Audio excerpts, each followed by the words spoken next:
Hello दोस्तों, आज हम लोग देखेंगे क्रिस्टल फील्ड स्प्लिटिंग इन ऑक्टाहाइड्रल कॉम्प्लेक्स। तो क्रिस्टल फील्ड स्प्लिटिंग क्या होता है इन ऑक्टाहाइड्रल कॉम्प्लेक्स में। तो क्रिस्टल फील्ड स्प्लिटिंग पढ़ने से पहले हमको पढ़ना होगा कि डी ऑर्बिटल होता क्या है, डी ऑर्बिटल के बारे में। तो डी ऑर्बिटल जैसे मान लीजिए डी में 5 कक्षक होते हैं,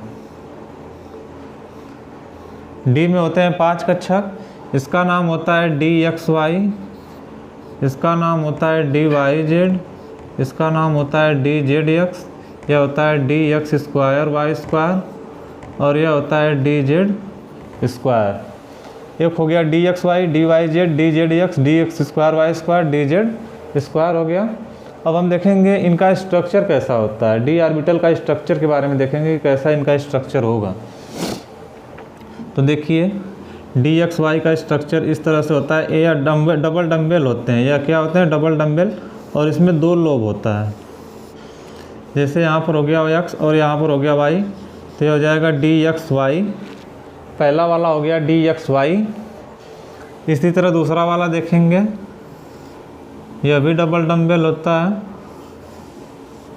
ये हो जाएगा वाई और यह होगा जेड, तो इसे लिखेंगे डी वाई जेड। इसी तरह तीसरा ऑर्बिट होगा D y z, D z x. तीसरा वाला क्या हो जाएगा, डी जेड एक्स। यहाँ पर देखिए डी जेड एक्स, ये होगा जेड और ये हो जाएगा एक्स। तो यह 3 ऑर्बिट जो हैं यह एक्सिस पर नहीं है। देखिए d x y, D y z, D z x, ये तीनों इनका लोब जो है एक्सिस के बाहर है, यानी इस साइड। यहाँ पर एक्सिस है, यहाँ पर भी एक्सिस है, इसके बाहर इसका लोब है। इसका लोब कहाँ है, एक्सिस के बाहर। इसी तरह देखेंगे d y x square y square और डी जेड स्क्वायर का, तो इनका लोब देखिए कैसा होता है।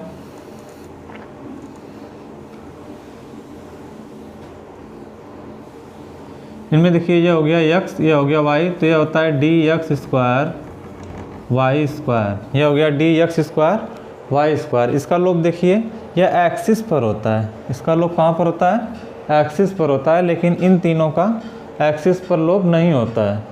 इसी तरह देखेंगे डी जेड स्क्वायर का, डी जेड स्क्वायर का अगर लोब देखें तो यहाँ पर देखिए यहाँ जेड एक्सिस अगर हो जाए तो ये होता है डी जेड स्क्वायर, और यहाँ पर एक रिंग बनता है।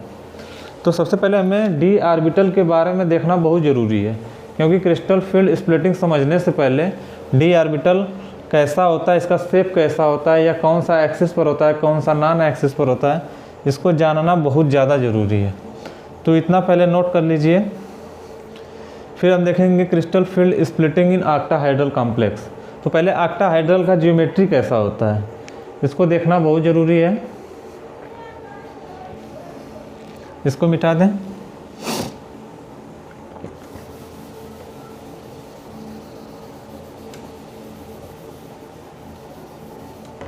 पहले देखेंगे ऑक्टाहाइड्रल की ज्योमेट्री कैसी होती है। मान लीजिए यहाँ पर एक सेंट्रल मेटल एटम है और इस पर लिगेंड है। एक लिगेंड यहाँ पर, एक लिगेंड यहाँ पर, एक लिगेंड यहाँ पर, एक लिगेंड यहाँ पर, और एक लिगेंड यहाँ है, एक लिगेंड नीचे की तरफ। तो इसका स्ट्रक्चर होता है square bi pyramidal. Octahedral complex का ज्योमेट्री होता है स्क्वायर बाई पिरामिडल। यहाँ पर भी लिगेंड है, 6 लिगेंड इस पर है, और यहाँ पर एक सेंट्रल मेटल एटम है। यह लिगेंड जो होते हैं सेंट्रल मेटल एटम को अपना loan pair of electron donate करते हैं। यह जो लिगेंड है सेंट्रल मेटल को अपना loan pair of electron donate करते हैं, और डोनेट करेंगे तो मेटल जो होता है यह इलेक्ट्रॉन पेयर को एक्सेप्ट करता है। यह central metal atom lone pair of electron को क्या करेगा, एक्सेप्ट करेगा। तो जो lone pair of electron accept करता है, जो लोन पेयर ऑफ इलेक्ट्रॉन क्या करेगा, एक्सेप्ट करेगा, उसे कहते हैं लुईस एसिड। यह कहलाता है, मेटल कहलाएगा लुईस एसिड।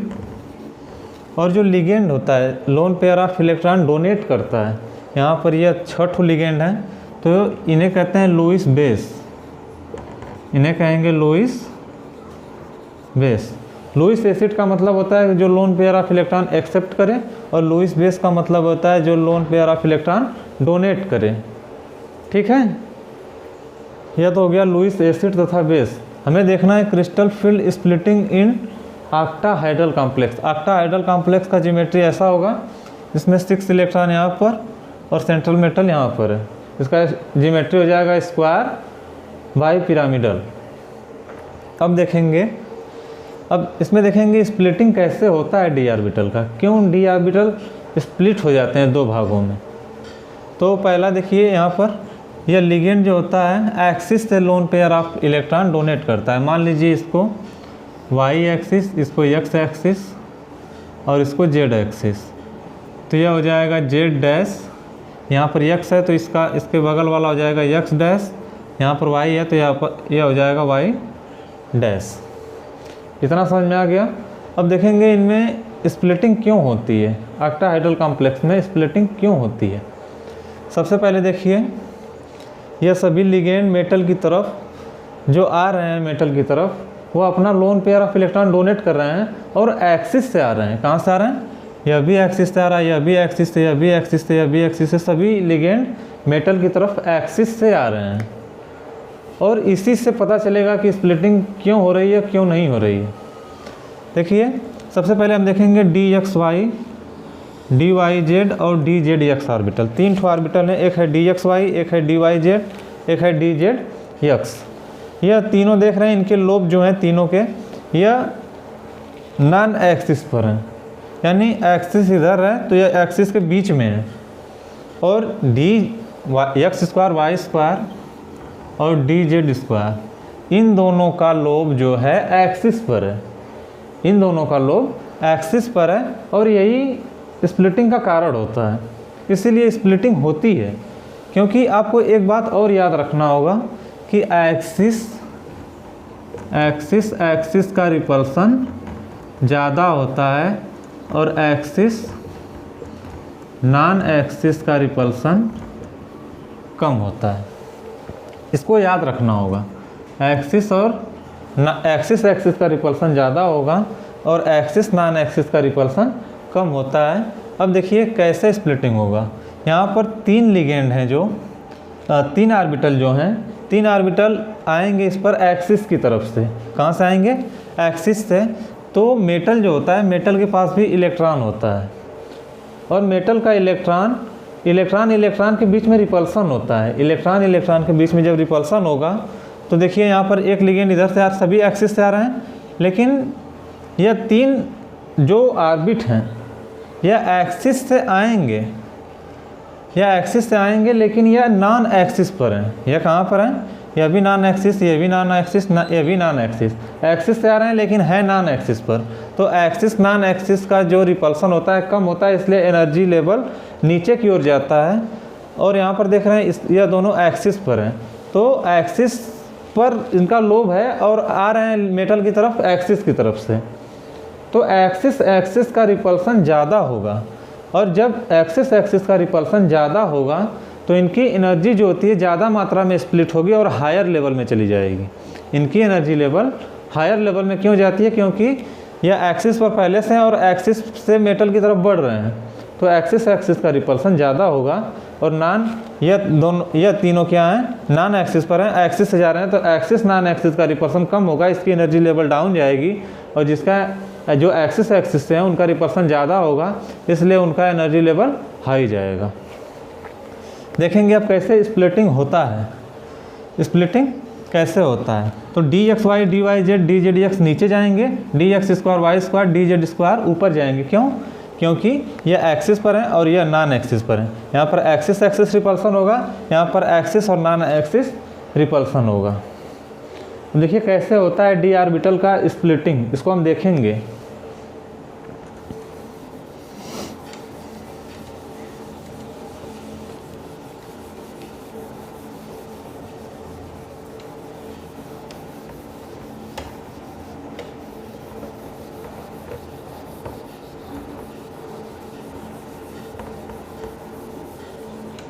सबसे पहले हम डी ऑर्बिट बनाएंगे।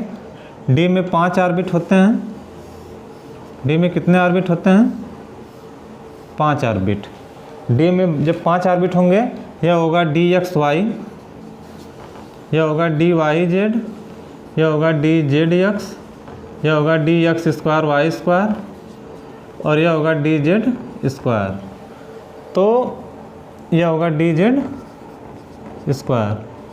जब मेटल, यहाँ पर देखिए मेटल लिगेंड,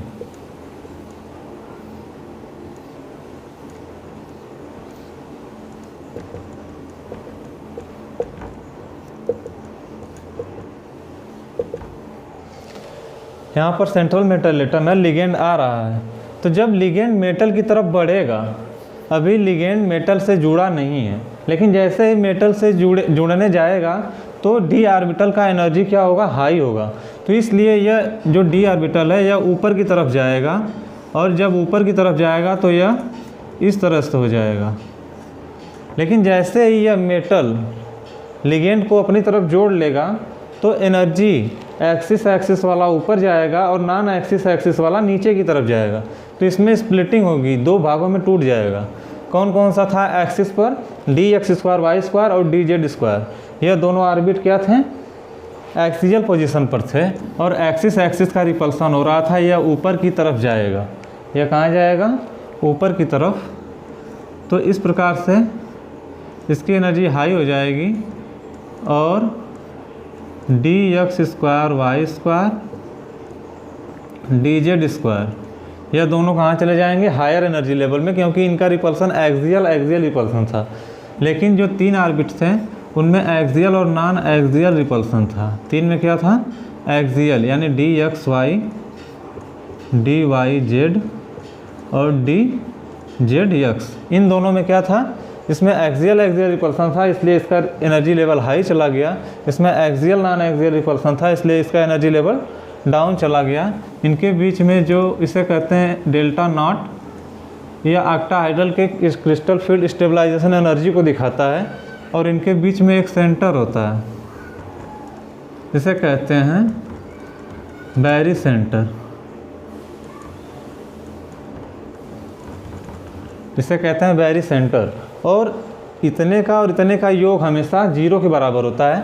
देखिए जैसे यहाँ से यहाँ तक इसे दिखाते हैं प्लस 0.6 से, यह एनर्जी लेवल दिखाते हैं इसको 0.6 से, और यहाँ पर जो एनर्जी लेवल होता है इसे दिखाते हैं 0.4, लेकिन माइनस के द्वारा। क्यों ऐसा दिखाया जाता है, क्योंकि इतने का और इतने का जो योग होता है वह 0 के बराबर होता है। जैसे देखिए कैसे 0, इसे कहेंगे T2G, इसे कहते हैं T2G, इसे कहते हैं EG, ठीक है।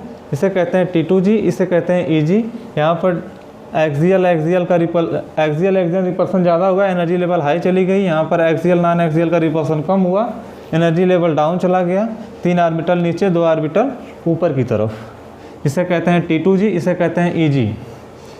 इनका जो एनर्जी गैप होता है इसे दिखाते हैं डेल्टा नॉट से, और यह होता है crystal field stabilization energy. Crystal field stabilization energy जो होता है डेल्टा 0, इसको इस तरह से दिखाते हैं 0.6 m प्लस माइनस 0.4 n। इस तरह से इसका फार्मूला होता है, इसे हम क्रिस्टल फील्ड स्टेबलाइजेशन एनर्जी निकाल लेते हैं।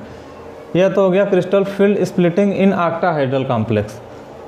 जैसे ऑक्टाहाइड्रल कॉम्प्लेक्स एक एग्जांपल होता है FeCN6 4-। यह एक ऐसा कॉम्प्लेक्स है जो ऑक्टाहाइड्रल कॉम्प्लेक्स होता है, और इसी का स्प्लिटिंग मान लीजिए, यहाँ पर हमने मेटल और लिगेंड माना था, तो यह होता है सेंट्रल मेटल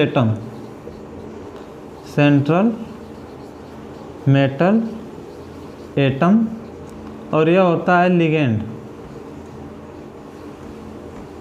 इसे कहते हैं लिगेंड, ठीक है। यह सेंट्रल मेटल एटम, यह हो गया लिगेंड। और जो इसका जो स्फीयर, इसे यह जो बॉक्स होता है इसे कहते हैं कोऑर्डिनेशन स्फीयर, इसे कहते हैं कोऑर्डिनेशन स्फीयर। तो हम ऑक्टाहाइड्रल कॉम्प्लेक्स के स्प्लिटिंग के बारे में पढ़ रहे हैं। हम किसके बारे में पढ़ रहे हैं, ऑक्टाहाइड्रल क्रिस्टल फील्ड स्प्लिटिंग इन ऑक्टाहाइड्रल कॉम्प्लेक्स। तो यह स्प्लिटिंग समझ में आ गई कि क्यों यह टूट जाता है 2 भागों में। इसका एक्सियल रिपल्सन होता है, इसका एक्सियल नॉन एक्सियल रिपल्सन होता है। यह होता है T2G, इसे कहते हैं EG। अब इसमें देखिए 2 ठो रूल होता है, एक केस फर्स्ट होता है, एक केस सेकेंड होता है। केस फर्स्ट में जैसे मान लीजिए CN जो होता है यह स्ट्रॉन्ग लिगेंड होता है। अब यह लिगेंड पर डिपेंड करता है कि इसकी एनर्जी ज़्यादा होगी कि इसकी एनर्जी कम होगी। अगर कोई लिगेंड है यहाँ, या सेंट्रल मेटल एटम है और यह लिगेंड है, अगर लिगेंड स्ट्रांग होता, अगर लिगेंड क्या होता है, स्ट्रांग होता, तब यह स्प्लिटिंग एनर्जी बढ़ जाती है और Eg और T2G के बीच में गैप ज़्यादा बढ़ जाता है। और जब गैप बढ़ जाएगा तो इसमें इलेक्ट्रॉन के भरने का तरीका बदल जाता है।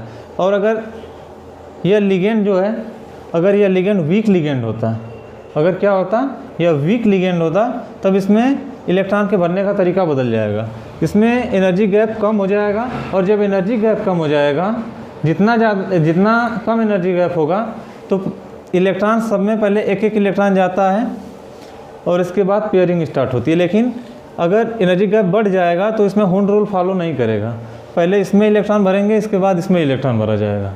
तो उसको हम अगली वीडियो में देखेंगे। पहले हम देख रहे हैं crystal field splitting in octahedral complex.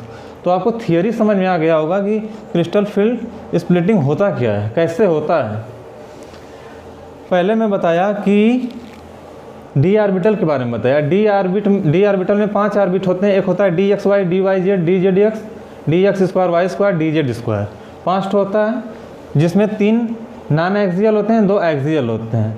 जो नॉन एक्सियल होते हैं उनमें, जैसे मैं बताया कि इलेक्ट्रॉन के बीच में रिपल्सन होता है। और मेटल की तरफ लिगेंड क्या करता है, मेटल की तरफ लिगेंड एक्सिस से होकर जाता है।